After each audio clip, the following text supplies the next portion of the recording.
संपूर्णपणाने शिवसैनिकांचा उत्साह आज इथे माननीय नामदार एकनाथजी शिंदे यांचं मार्गदर्शन ऐकण्यासाठी आतुर आहे। माझा आज 27व्या वर्धापन दिनाला मी आज उपस्थित राहते आणि हिंदू हृदय सम्राट शिवसेना प्रमुख बाळासाहेब ठाकरे यांचं मार्गदर्शन जवळजवळ 12-13 वर्ष, त्याच्यानंतर सातत्याने विविध ठिकाणी झालेला कार्यक्रम याच्यामध्ये लोक सहभागी होत आहेत। हा जो संयुक्त महाराष्ट्र झाला त्याच्यासाठी सुद्धा बाळासाहेब ठाकरे यांनी कारावास भोगलेला होता। मुंबईमध्ये मराठी माणसाची आणि हिंदू माणसाची प्रतिष्ठा राहावी, राज्यामध्ये जनता सुरक्षित राहावी म्हणून सरकार काम करते।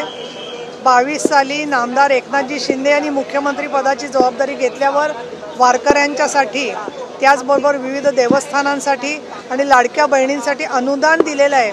आणि आजच्या कार्यक्रमाच्या मध्ये माननीय एकनाथजी शिंदे यांनी विधानसभेमध्ये केंद्रीय पंतप्रधान नरेंद्रजी मोदी, अमितजी शहा आणि राज्यामध्ये शिंदे साहेबांच्या बरोबर फडणवीस साहेब आणि अजित पवारजी यांच्या सहकार्यातून जे चांगल्या प्रकारचं घवघवीत यश मिळालं, त्याच्यात आमची घोषणा मला असं वाटतं अशी असेल की मुंबई, पुणे, नाशिकसह सगळ्या महाराष्ट्रामध्ये आमचा महायुतीचा भगवा फडकवेल अशी मला खात्री आहे।